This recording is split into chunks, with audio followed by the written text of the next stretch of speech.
할렐루야. 아멘. 하나님의 크신 은총이 또 3부 예배로 하나님께 영광 올려드리는 우리 모든 성도님들 위해 함께하길 기원합니다. 오늘은 그리스도를 본보다 이제 17번째 챕터로 수도원의 삶에 대한 이야기를 함께 나누려고 해요. 오늘 이 딱 그 유인물을 받으셨을 때 수도원의 삶? 나하고는 전혀 상관없는 삶이네 라고 생각하신 분들도 있을 겁니다. 여러분, 수도원들은 대부분 어디 있나요? 대한수도원 생각해 보시면 어디 있어요? 산속에 있습니다. 그리고 사람들이 살아가는 세상과는 좀 떨어져 있죠. 또 우리 철원 지역 안에 기도원을 보면 성서기도원도 정말 많이 떨어져 있는 그 외딴 곳에 기도원이 있습니다. 제가 성지순례를 갔을 때 메테오라라고 하는 그 수도원에 올라갔었는데 그 수도원은 산 꼭대기에 있어요. 올라가는 것도 굉장히 어렵습니다. 올라가는 것에서부터 수도의 생활을 해야 될 것 같아요. 정말 어려운 그 곳에 그런 수도원들이 있습니다. 어떻게 보면 수도원 그랬을 때 우리가 흠칫 놀라는 거는 우리들의 생활과 분리된 공간을 생각하기 때문에 그래요. 근데 토마스 아켄피스는 우리 신자들의 삶이 수도원의 삶처럼 분리된 삶이 아니라 수도원의 삶처럼 구별된 삶을 살아가야 된다 라고 하는 것에 주안점을 두면서 오늘 이야기를 펼쳐갑니다. 오늘 1번 밑에 보면은 이런 글이 실려 있죠. 다른 사람들과 평화롭고 화목하게 지내고자 한다면 많은 일들에서 자신의 뜻을 꺾는 법을 배워야 합니다. 수도원이나 신앙 공동체에 살아가면서 거기에서 불평이나 불만 없이 지내며 죽을 때까지 신실하고 참된 삶을 견지해 나가는 것은 결코 쉬운 일이 아닙니다 라고 이야기를 합니다. 여기 보면 수도원만 이야기하는 것이 아니라 뭐라고 하죠? 수도원이나 뭐라고요? 신앙 공동체. 그러니까 우리의 신앙 공동체는 수도원적 영성과 그 구별된 삶을 지향해 가면서 세상 속에서 거룩하게 삶을 도전하고 경건의 능력으로 살아가는 그 삶을 도전해야 된다는 것을 우리들에게 이야기해 주고 있는 겁니다. 수도원에서의 삶은요, 분리가 아닌 구별된 삶을 의미합니다. 무엇인가 다른 지점이 있어야 된다라고 하는 거예요. 우리 모든 성도님들은 세상 속에 나갔을 때 다른 세상 사람들과의 다름을 지켜가는 모습들이 있으십니까? 누군가가 딱 봤을 때 이 사람은 내가 사는 모습과 다른 지점이 있다라고 느껴지는 부분들이 분명 있으셔야 돼요. 그 중에 가장 다름이 드러나는 부분이 언제냐? 바로 이 휴일을 사용하는 시간의 사용에 관한 부분입니다. 우리 그리스도인들은 이 토요일과 주일에 놀러 가지 않습니다. 토요일 날은 뭐를 하죠? 주일을 위한 준비를 합니다. 그리고 주일에는 어디 옵니까? 하나님을 예배하러 교회에 올라와요. 그 모든 시간을 나의 만족과 유익을 위하여 쓰는 것이 아닌 하나님을 위하여, 또 하나님께 영광 돌리기 위하여, 그 감사의 마음을 고백하기 위하여 그 시간들을 사용하며 하나님께 맞추어가는 삶을 도전하죠. 시간 사용에 있어서 그리스도인들은 세상 사람들과의 분명한 다름이 존재해야 된다라고 하는 겁니다. 그렇다고 한다면 여러분의 삶 가운데서 그 다름이 지켜가고 있는지 제가 한번 여쭤보고 싶어요. 시간 사용에 대한 그 다름에 대한 부분, 그리고 우리들의 언어 생활에 대한 부분들도 분명 다름이 있어야 됩니다. 여러분, 삼성이 이제 그 경영을 선포할 때에 초격차라고 하는 하나의 화두를 가지고 경영 개념으로 도입을 합니다. 초격차라고 하는 거는 다른 기업들이 하지 못하는 정말 뛰어난 기술을 가지고 따라올 수 없는 격차를 내가 벌리겠다라고 하는 거예요. 그 다름을 내가 만들어가고 그 다름을 통해서 경제적인 이윤들을 창출해가고자 하는 경영 개념을 초격차라고 하는 단어에 담아두었습니다. 우리 그리스도인들의 다름은 이러한 다름의 차이가 분명 존재해야 된다라고 하는 거예요. 세상 속에서 살아가는 우리들의 모습이 세상 사람들과 별반 다를 바가 없다면 사람들은 우리를 통해서 그리스도를 보는 것이 아니라 우리를 통해서 하나님의 능력 없음과 예수님을 믿어도 변화되지 않는 삶에 대하여 조롱하는 그 말들을 그 입술에서 내뱉게 된다라고 하는 것이죠. 오늘 말씀을 보면은 그렇게 말씀을 합니다. 나그네 애들이며 체류자인 여러분에게 권유합니다. 영혼을 거슬러 싸우는 뭐를 멀리하라고요? 육신의 욕망을 멀리하라고 말씀을 합니다. 세상에서는 육신의 욕망을 따라 살아가면 잘 사는 삶이고요. 육신의 욕망을 잘 채우고 그것을 통하여 정말 높은 지위에 올라가는 것이 세상에서는 성공의 기준입니다. 그러나 오늘 하나님은 우리들에게 말씀하세요. 나그네와 체류자인 여러분들이요, 그 육신의 욕망을 멀리하면서 세상 속에서의 다름을, 구별된 모습을 지켜가십시오라고 이야기를 하는 겁니다. 자, 그런데 이렇게 영혼을 거슬러 싸우는 육신의 욕망들을 멀리하며 그 다름을 지켜가기 위해서는요, 화평을 위한 자기 부인의 길을 걸어가야 된다라고 하는 것이죠. 내 뜻을 꺾을 수 있는 사람이 되어야 한다는 것입니다. 잠언 16장 32절 말씀을 우리 같이 한번 읽겠습니다. 시작. 노하기를 더디하는 자는 용사보다 낫고 자기의 마음을 다스리는 자는 성을 빼앗는 자보다 나으니라. 아멘. 여러분, 화를 잘 참으시나요? 못 참으시나요? 잘 못 참죠. 저도 이거는 숙제입니다. 그런데 오늘 노하기를 뭐하라고 말씀하세요? 더디하라고 말씀하세요. 그 다음에 마음을 어떻게 하라고 말씀하시죠? 다스리라고 말씀합니다. 이 다스리다라고 하는 히브리어 원어를 보면 통치하다라는 뜻이 있어요. 즉 내 마음을 통치하라는 겁니다. 그런데 내 생각과 내 뜻대로 통치하는 것이 아니라 누가 통치하시도록 내 마음과 생각을 내어드리는 거예요? 하나님이 통치하시도록. 할렐루야. 하나님이 내 마음과 생각을 통치하시도록 하나님의 말씀과 하나님의 그 능력에 나의 모든 마음과 생각을 내어드릴 때에 우리는 감정도 다스리게 되고 우리들의 그 마음을 하나님의 마음에 합하여 맞춰갈 수 있다라고 하는 것이죠. 빌립보서 2장 3절부터 4절 말씀을 보면은 이런 말씀이 있습니다. 아무 일에든지 다툼이나 허영으로 하지 말고 오직 겸손한 마음으로 각각 자기보다 남을 낮게 여기고 각각 자기를 돌볼 뿐더러 또한 각각 다른 사람들의 일을 돌보아 나의 기쁨을 충만하게 하라라고 이야기를 합니다. 나의 뜻을 꺾고 하나님의 뜻을 구하며 나가게 될 때에 다른 사람들의 삶을 돌보아 줄 수 있는 그 삶으로 도전하라 라고 이야기를 하시는 거죠. 하나님, 내 삶도 감당하기 힘든데 이웃의 삶을 내가 어떻게 감당하겠습니까? 우리들의 솔직한 고백입니다. 그런데 여러분, 콩 한 쪽도 뭐하라고 하는 속담이 있죠? 콩 한 쪽도 나눠 먹으라라고 하는 우리나라 속담이 있습니다. 작은 것이라 할지라도요, 그것이 나뉘어질 때는요, 그 나누는 것보다 더 큰 것들이 그 안에 담겨 있어요. 사랑이 담겨 있고요, 관심과 배려를 통해서 그 나눔을 받는 사람은 콩 반쪽을 받는 것이 아니라 정말 어마어마한 사랑과 관심과 배려, 위로와 격려를 그것을 통하여 받게 된다라고 하는 것이죠. 그런 것을 보게 되면 내 뜻을 꺾음으로 통하여 서로를 섬기는 그 자리로 나아간다는 것은 정말 이 세상에서 살아가는 때에 그리스도인의 다름을 보여줄 수 있는 너무나도 중요한 삶의 가치다라고 할 수 있습니다. 세상에 나가서도요, 내 뜻을 관철시키려고 열심히 분을 내린다고 한다면 당장의 세상 사람들은 우리들의 이야기할 거예요. 양보를 모르는 사람들, 왜 뜻을 꺾을 수 있을 때는 꺾어야 되는데 왜 꺾지 못하는지 이해가 되지 않는다라고 말을 할 거예요. 그런데 여러분, 여기에서 우리가 내 뜻을 꺾는다라고 하는 것은 정말 하나님께서 원하시는 가치를 위해서 우리는 그 뜻을 굽힐 줄 알아야 된다라고 하는 겁니다. 그런데 때로는 세상 속에서 대를 세워야 할 때도 있어요. 언제 대를 세워야 될까요? 나의 신앙을 지켜가는 것에 있어서는 아주 당당하게 여러분의 그 신앙을 지켜갈 수 있는 대를 세울 수 있는 저와 여러분들이 되었으면 좋겠습니다. 제가 금요 기도회 때도 제가 새벽 기도회 때도 전했지만 철원 성결교회에 우리 순교자이신 또 우리 목사님이 계셔요. 그 목사님이 이제 형사들에게 질문을 받습니다. 천황에 대한 그 신사참배를 거부하는 이 목사님에게 이렇게 묻는 거예요. 천황은 신이냐 인간이냐라고 묻는 겁니다. 뭐라고 대답했을까요? 천황은 신입니다라고 대답했을까요? 아니에요.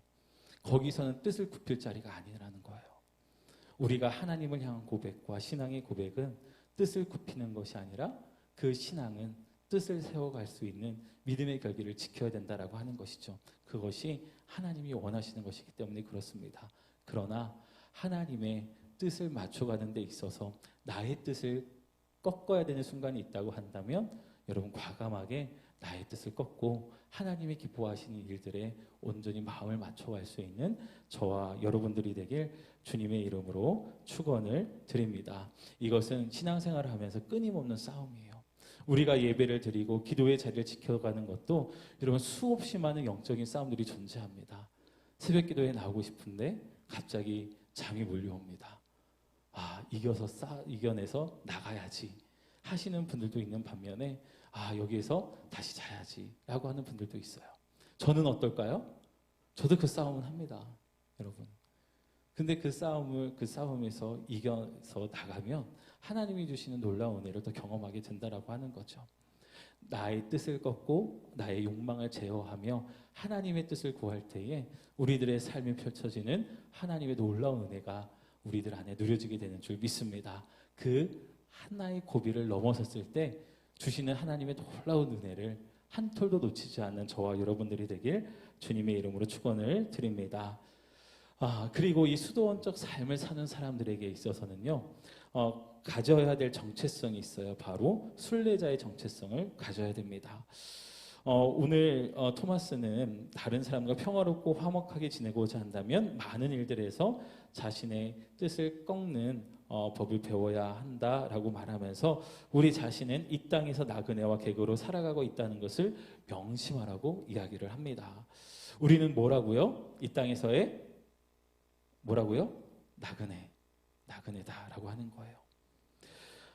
시편 84편 5절 말씀을 같이 읽겠습니다. 우리 새한글 성경으로 먼저 읽고 우리 개역 한글 버전으로도 함께 개역 개정 버전으로 함께 읽겠습니다. 시작. 복이 있습니다. 주님을 제 힘으로 삼는 사람은 그들은 순례길을 마음에 두고 있습니다. 아멘.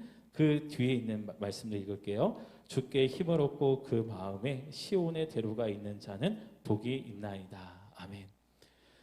주께 힘을 얻고 마음에 뭐가 있는 사람은 복이 있다고요? 시온의 대로. 근데 시온의 대로가 뭘까라고 우리는 궁금한데 이 시온은 하나님을 예배하는 성전이 있는 산이었습니다. 그러면은 시온을 향하여 있는 대로는 어떤 대로일까요? 누가 다니는 길일까요? 순례자들이 다니는 길이라고 하는 거예요. 그렇다고 한다면 오늘 이 시편의 고백은 순례의 길을 마음에 두고 살아가는 사람들, 그 사람들이 주님께 힘을 얻고 살아가는 사람들이며 또 그 사람들이 하나님을 예배하기 위한 삶의 방향을 바르게 맞추고 살아가는 삶이다라고 우리들에게 말씀하고 있는 겁니다. 여러분의 마음에는 순례의 길이 있으십니까? 아니면 다른 길들이 많이 있으신가요? 우리가 하나님을 예배하러 나올 때에 우리들의 마음에 둔 길이 순례의 길이 되길 간절히 소망합니다. 그리고 저와 여러분들이 걸어갈 그 인생의 길도 본향을 향해 돌아가는 순례의 길을 걸어간다는 그 순례의 길을 마음에 두고 살아가셨으면 좋겠어요. 우리 히브리서 11장 14절부터 16절 말씀을 같이 함께 읽겠습니다. 시작. 그들이 이같이 말하는 것은 자기들이 본향 찾는 자임을 나타냄이라. 그들이 나온 바 본향을 생각하였더라면 돌아갈 기회가 있었으려니와 그들이 이제는 더 나은 본향을 사모하니 곧 하늘에 있는 것이라. 아멘. 여러분 본향을 사모하십니까? 아멘. 고향을 우리는 모두 다 마음 한켠에 두고 살아갑니다.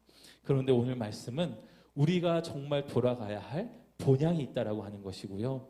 그 본향을 향한 길은 순례의 길이고 그 순례의 길은 우리가 앞으로 걸어갈 길일 뿐만이 아니라 마음에 두고 걸어가야 되는 길이다라는 것을 말씀해 주고 있습니다. 그러면은 순례길을 마음에 둔 사람들은 어떤 삶을 살아가야 될까 궁금하시죠? 시편 120편부터 134편을 읽어보십시오. 그러면 순례길을 오르는 사람들의 그 노래가 실려 있습니다. 어떤 마음을 갖고 순례길에 올라야 되는지 그 말씀이 담겨져 있어요. 숙제입니다.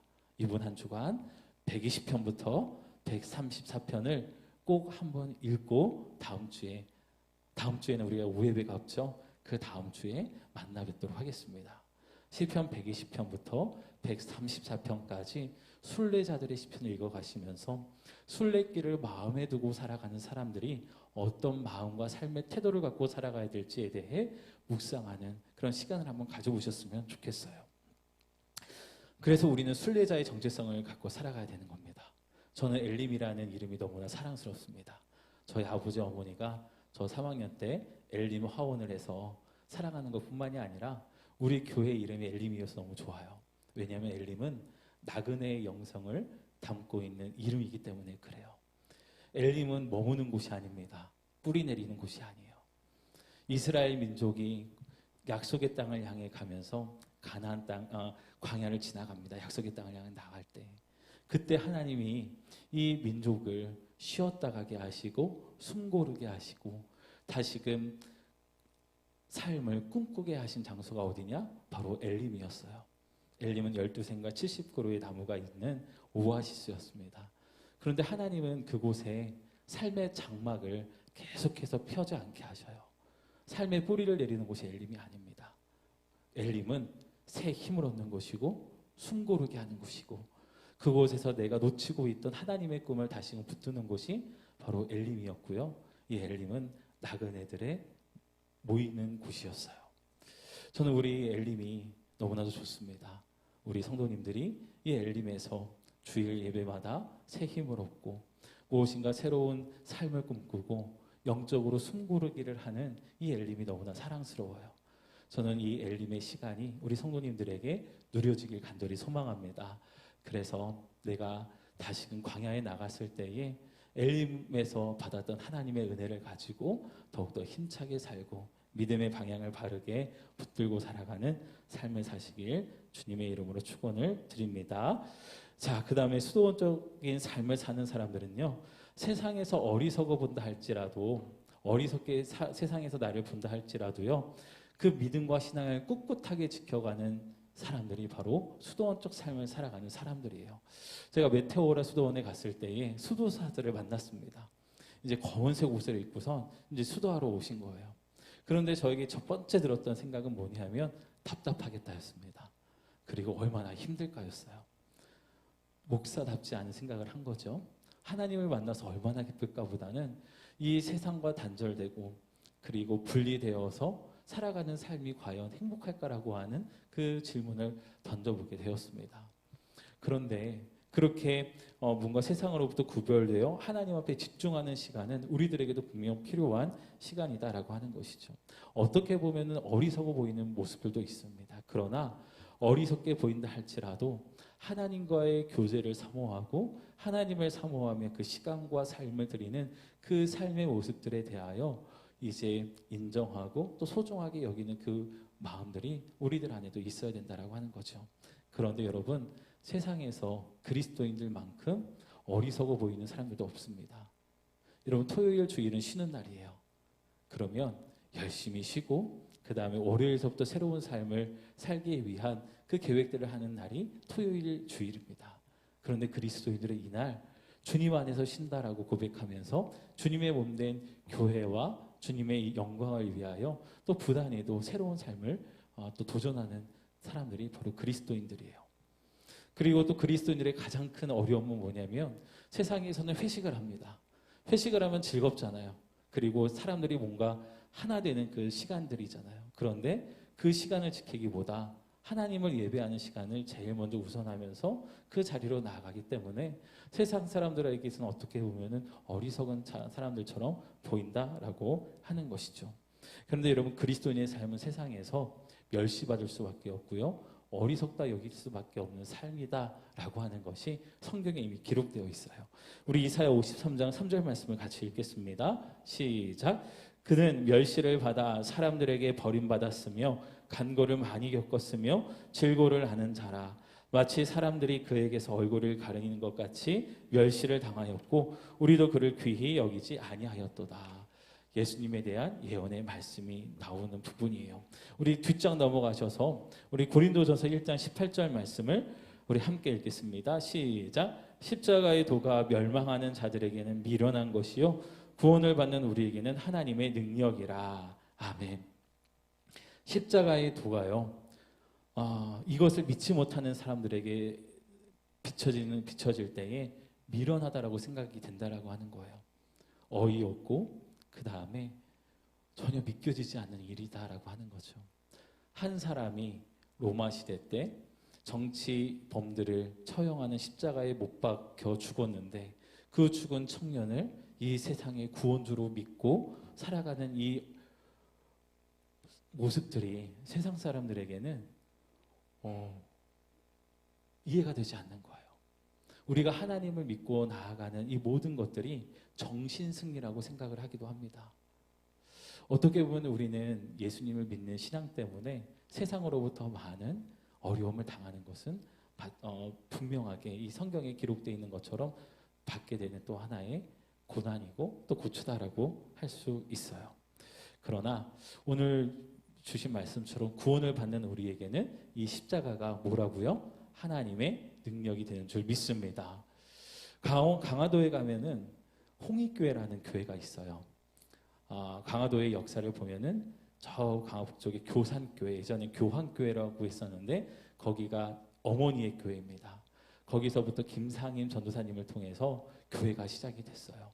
그런데 그 교산교회에서 조금만 밑에 내려오면은 홍익교회가 있습니다. 강화도의 그 교산교회가 어머니 교회였고 예루살렘 교회였다고 한다면 홍익교회는 안디옥 교회 같은 역할을 해서 강화도의 그 수많은 교회에 사람들을 보내고 또 전도자들을 보내 교회를 세워가는 정말 그 역할을 감당하는 교회가 바로 홍익교회였어요. 근데 이 홍익교회를 세우신 박능일이라고 하는 이제 목사님이 계십니다. 이분은 서당 훈장님이셨어요. 그런데 저 윗동네에 김상임이라고 하는 그분이 예수님을 믿고 이제 교회를 세웠다라고 하니까 절대 그래서는 안 된다라고 가면서 따지기 위해서 찾아갑니다. 그런데 그 김상임 전도사님을 통해서 이야기를 듣고 복음을 전해 듣고 이제 그 마음에 은혜를 받아서 이제 예수님을 믿겠다라고 결정을 한 거예요. 그리고 이제 다시 마을로 돌아와서 이제 7가정을 모아놓고선 서당에서 우리 이제 공자활 맹자활 할 때가 아니라 이제 예수 그리스도를 믿어야 될 때이다라고 이야기하면서 들은 복음을 전하게 되고 그곳에서 7가정이 이제 은혜를 받고 변하게 됩니다. 그런데 참 특별한 일들이 일어나요. 야, 우리 한날 한시에 은혜 받았음을 우리가 기념해야 되지 않겠냐? 우리 뭘로 기념할까라고 하다가 여러분 놀랍게도요 이름을 바꾸기로 결정을 합니다. 여러분 당시에 이름을 바꾼다는 것은 정말 어마어마한 도전이었어요. 족보에서 그 삶이 이렇게 드러내는 것처럼 정말 사람들은 어마어마하게 생각했던 그런 사건을 이 사람들이 하려고 하는 거예요. 왜요? 은혜 받았기 때문에. 그래서 이분들이 생각한 게 뭐냐면 우리가 한날 한시에 은혜 받았으니까 우리 돌림자를 뭘로 통일하자고요? 일자로 통일하자. 만약에 제가 거기 있었으면 제 이름 뭐가 되는 거예요? 최훈일이 되는 겁니다. 우리 정동철 장로님은 어머니 아버지가 지어주신 이름이 뭘로 바뀌는 거예요? 정동일로 바뀌는 거예요. 우리 모든 철원 엘림교회 교인들의 그 마지막 그 돌림자가 뭘로 되는 거예요? 일자로 통일시키는 겁니다. 이러면 정말 놀랍지 않습니까? 근데 마지막 글자만 돌림자로 이제 쓰는 게 일자 돌림자로 쓰는 게 아니라 그 중간에 있는 이름도 바꾸기로 결정을 해요. 그래서 이제 7가지의 단어를 이제 집어넣고 이제 제비뽑기를 합니다. 그 중간에 있는 이름들이 뭐냐 하면은 뭐 사랑 애자, 믿을 신자, 능력 능자, 순할 순자 등 이제 성경과 관련된 이름의 단어들을 그 가운데 자로도 이제 정해서 제비뽑기를 해요. 그래서 제비를 뽑습니다. 가운데 자가 이제 만약에 능이 나왔어요. 그러면은 제가 능을 뽑았으면 제 이름은 뭐가 되는 거예요? 최능일이 되는 겁니다. 아버지 어머니가 주신 이름 거기에서 확 내려놓는 거예요. 뭐가 더 너무나도 기쁘기 때문에 하나님께 은혜 받은 게 너무 기쁘기 때문에 이름까지도 바꾼 사람들이 바로 강화도 홍익교회 사람들이었어요. 사람들이 보면은 예수님을 믿어도 굳게 믿지 저렇게 미치도록 믿냐라고 손가락질 받았다라고 이야기를 해요. 근데도 그 받은 은혜가 너무나 깊은 거죠.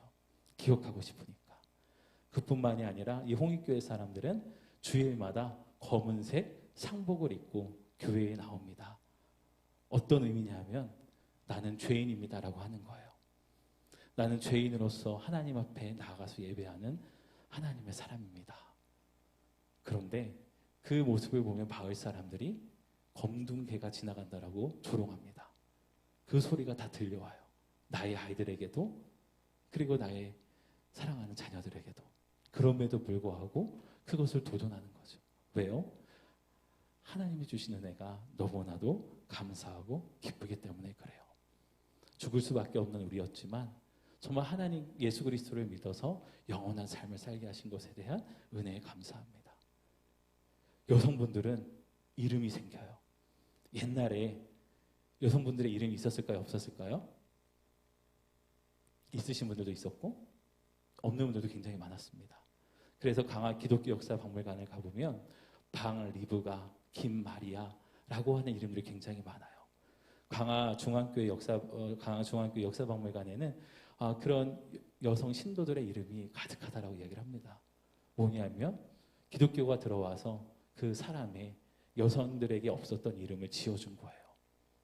매번 김씨, 박씨, 최씨라고 불렸던 그 여성들의 이름이 이제 성경의 이름을 따서 이름이 불려지게 되고 이름이 불려짐으로 말미암아 그들이 정말 역사의 기록이 남는 한 명의 존재로서 우뚝 서게 되는 거죠. 하나님의 역사는 이렇게 놀랍도록 많은 것들을 이루셨습니다. 세상이 어리석게 본다 할지라도요.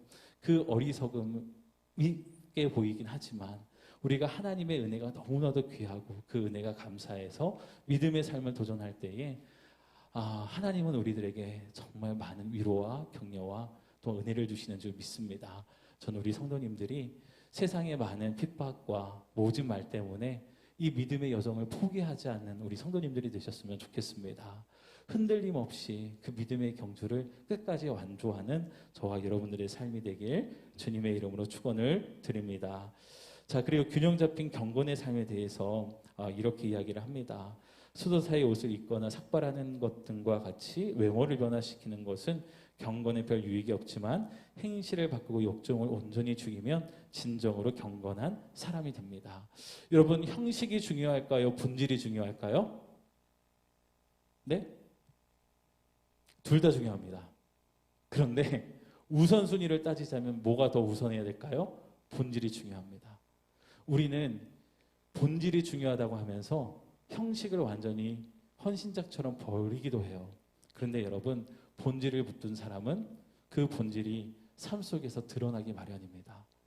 그리고 그 경건함이, 그리고 그 절제함이 삶의 모습을 통해 드러나게 돼요. 그런데 본질이 없이 형식만 추구하는 사람은요, 알맹이가 없는 사람이고 울리는 꽹과리와 같은 삶을 살아갈 수밖에 없어요.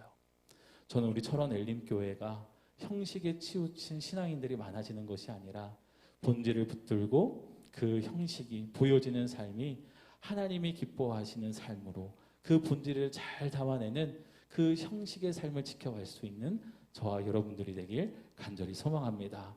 만약에 제가 본질은 충만해요. 목회자로서의 그 사명을 충만하게 나아갑니다. 그런데 제가 주일 예배 때 슬리퍼에 반바지에 그리고 이제 너무나도 편한 복장으로 오늘 강단에 서서 말씀을 전한다고 한다면 우리 성도님들 어떻게 하시겠어요?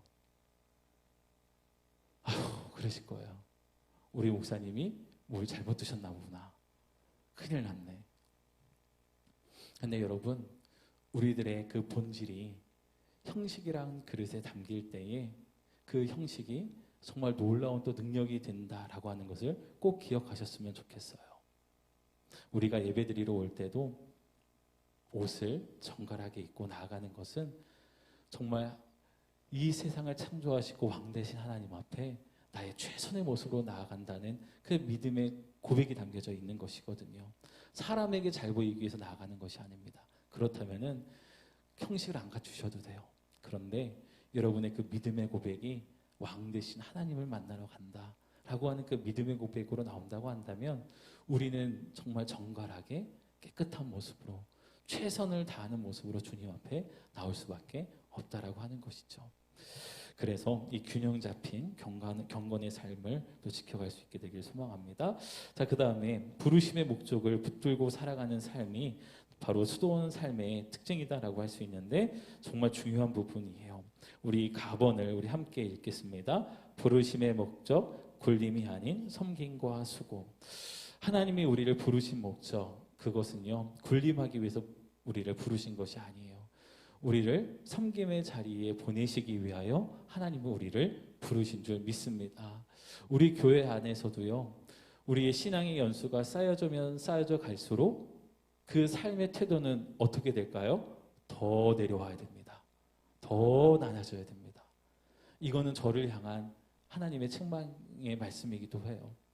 많은 성도님들이 목회자를 가장 높게 바라봅니다. 교회 안에서. 그런데 교회 안에서 가장 높은 분은 하나님밖에 없으셔요.